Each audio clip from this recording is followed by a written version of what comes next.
우리가 지난 시간에 미련한 여인이 성읍 높은 곳에 앉아서 교만하게 사람들을 불렀다 하는 내용을 살펴봤습니다.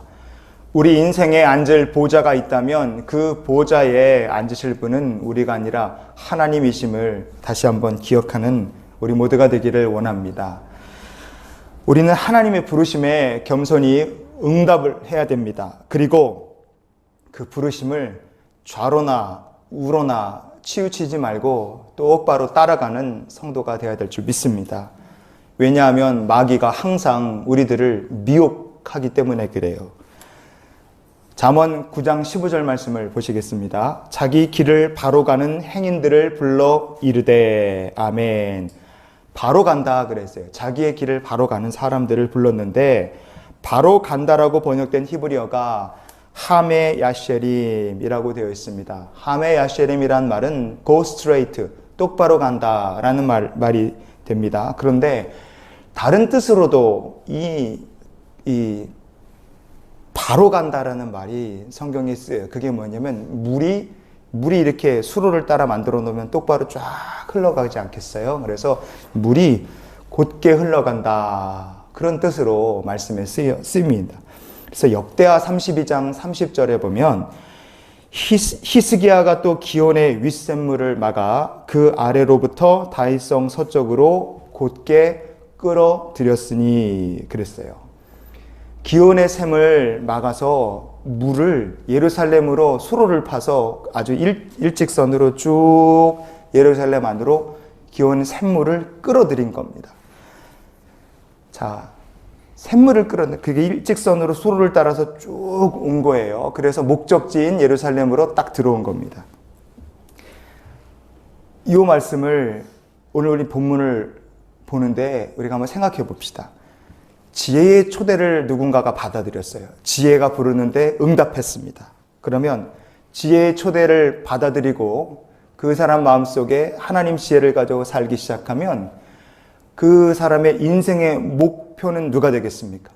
하나님이 그 사람 인생의 목표요, 목적이 됩니다. 그러면 그런 사람은 어떠한 삶을 살아야 마땅하겠습니까? 지혜의 근본이 되시는 하나님을 향해서 좌로나 우로나 치우치지 말고 똑바로 나가는 삶을 살게 됩니다. 그럼 하나님께서 좌우로 치우치지 않고 하나님을 향해 똑바로 은혜의 보좌를 향해 나가고 하나님을 사랑하는 사람, 그런 사람을 하나님께서 어떻게 해주시겠습니까? 그를 하나님께서 또 사랑해 주시는 거예요. 그 하나님의 사랑을 성경이 이렇게 비유합니다. 아가서 4장 15절 같이 찾아보시겠습니다. 너는 동산의 샘이요 생수의 우물이요 레바논에서부터 흐르는 시내로구나. 아멘. 연필이 쓰신 분은 한번 동그라미 쳐보세요. 동산의 샘, 생수의 우물, 레바논 시내, 이렇게 세 군데다가 동그라미를 쳐보십시오. 자, 너는 동산의 샘이다. 너는 생수의 우물이다. 너는 레바논에서부터 흘러내려오는 시냇물이다. 하나님께서 사랑하는 이스라엘 백성들을 이렇게 말씀하셨어요. 그러면 동산의 샘, 이게 무슨 뜻이겠습니까? 이사야서 58장 11절 찾아봅니다. 여호와가 너를 항상 인도하여 메마른 곳에서도 내 영혼을 만족하게 하며 내 뼈를 견고하게 하리니 너는 물된 동산 같겠고 물이 끊어지지 아니하는 샘 같을 것이라. 아멘. 물된 동산 같고 물이 끊어지지 아니하는 샘 같을 것이다 그랬어요. 하나님을 향하여 좌로나 우로나 치우치지 않는 인생은 그 사람의 인생에 하나님께서 어떤 복을 주십니까? 마르지 않는 샘과 같이 하나님의 복을 계속 받게 되는 줄 믿으시기 바랍니다. 자, 생수의 우물이다 그랬어요. 이사야서 12장 3절 찾아보시겠습니다. 그러므로 너희가 기쁨으로 구원의 우물들에서 물을 기르리로다. 아멘. 하나님을 나의 구원입니다. 하나님께서 나의 구원이 되십니다. 이렇게 고백하는 사람은 구원의 우물에서 생수를 길어 올리는데 기쁨으로 하나님을 찬양하게 된다. 그렇게 말씀하셨어요. 그렇기 때문에 하나님을 향해 좌우로 치우치지 않고 똑바로 하나님을 향해 그 인생이 나가는 사람은 하나님께서 그 삶에 뭐가 끊어지지 않게 해주십니까? 기쁨이 끊어지지 않게 해주시는 줄 믿으시기 바랍니다. 레바논에서부터 흘러내리는 시냇물이다 그랬어요. 예레미야서 18장 14절 찾아보시겠습니다.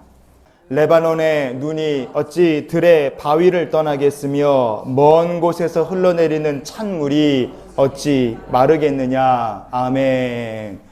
레바논에서 시작된 눈 녹은 물이 찬물이 돼서 시냇물처럼 해갖고 어디로 흘러내립니까? 단에 있는 샘으로 흘러내립니다. 그래서 단에서부터 물이 흘러서 요단강으로 그리고 갈릴리까지 흘러내려요. 그래서 레바논에서부터 흐르는 시냇물은 이스라엘 땅을 적시는 하나님의 은혜를 상징합니다. 그런데 그게 어떤 은혜예요? 끊어지지 않는 하나님의 은혜입니다. 하나님을 향해 좌우로 치우치지 않고 똑바로 하나님의 보좌를 향해 그 인생의 방향이 나가는 사람을 하나님께서 끊어지지 않는 축복으로 은혜로 지켜주신다는 약속이에요. 그런데 오늘 잠언 말씀에 미련한 여인은 뭐라고 합니까? 도둑질한 물이 달다 그랬어요. 좌우로 치우치지 말고 하나님께 나가야 될 사람을 마귀는 어떻게 합니까? 그 하나님께 나가는 하나님의 물된 동산 같고 생수 같고 시냇물 같은 하나님의 그 귀한 백성들을 그 하나님의 백성을 싹 훔쳐서 어떻게 합니까? 마귀의 종노릇하게 만들어 버리는 거예요. 하나님을 버리고 하나님께 나가지 않는 인생이 기가 막히게 달다. 하나님 버려도 괜찮다는 거예요. 사탄의 유혹. 에덴 동산에서 뱀이 하와를 유혹하고 미혹했던 것처럼 하나님 향하여 나가지 않아도 그 말씀에 불순종해도 괜찮다. 미혹하는 거예요. 몰래 먹는 떡이 맛있다 그랬어요. 떡이라고 번역된 히브리어가 레헴이라는 말입니다. 이스라엘 백성들에게 제일 유명한 떡이 뭐겠습니까? 하늘에서 내려온 떡 만나죠. 하늘에서 내려온 떡 만나보다 유명한 떡은 없어요. 그 하늘에서 내려온 떡인 만나, 그 만나가 바로 레헴입니다. 몰래 먹는 만나가 맛있다. 이렇게 해석이 될 수 있어요. 이게 위에 어떤 사건일까요? 출애굽기 16장 20절 찾아보시겠습니다. 모세가 그들에게 이르기를 아무든지 아침까지 그것을 남겨두지 말라 하였으나. 아멘. 모세가 그들에게 이르기를 아침까지 남겨두지 말라 그랬어요. 그런데 남겨뒀다가 어떻게 됐습니까? 벌레나고 냄새나고. 그래서 하나님께서 진노를 이제 자초하는 거죠. 이스라엘 백성들이. 몰래 먹는 떡이 맛있다. 여러분 이 말씀은요. 하나님 말씀에 불순종해서 만나를 아침까지 남겨뒀던 사건을 연상시키는 겁니다. 그게 뭐겠습니까? 분명한 하나님의 말씀이 있지만 그거 알면서도 불순종하는 거예요. 그런데 말씀에 불순종하는 것이 뭐예요? 몰래 하나님의 말씀에 불순종하는 게 또 그 인생의 맛이, 죄 짓는 맛이 기가 막히다. 이렇게 미련한 여인이 하나님을 향해 바른 길을 가고 있는, 이미 자기의 바른 길을 가고 있는 사람들에게 미혹하는 겁니다.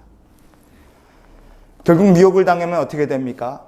그 인생이 이 미련한 여인의 초대를 받고 미련한 여인의 집으로 들어가면 그 인생은 어디를 향해 가게 됩니까?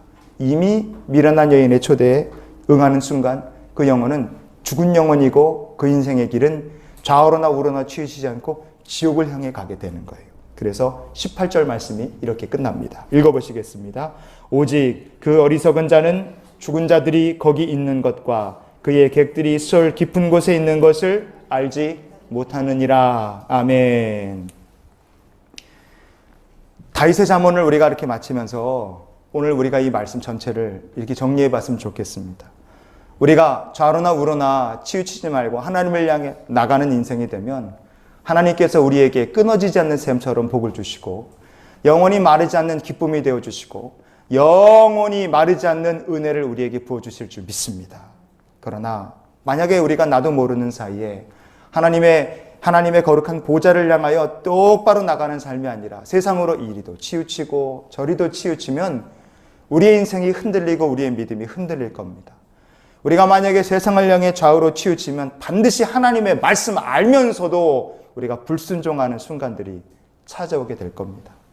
우리가 세상을 향해 치우치고 말씀에 불순종하면 이미 우리가 미련한 여인의 장막에 쓱 들어가서 이미 지옥문을 향하여 나가는 사람이 되고 있다는 것을 우리가 깨닫고 소스라치게 놀라서 얼른 뜻을 정하고 돌이켜서 하나님께로 똑바로 나가는 삶을 사는 우리 모두가 될 수 있기를 원합니다. 이번 한 주간도 우리가 이렇게 기도하며 살았으면 좋겠어요. 하나님, 좌로나 우로나 치우치지 말고 하나님을 향하여 똑바로 나가고 그 하나님께서 늘 내 곁에 계시는 하나님께서 내게 힘이 되어 주시옵소서. 이렇게 고백하며 사는 우리 모두가 되기를 주님의 이름으로 축원을 드립니다.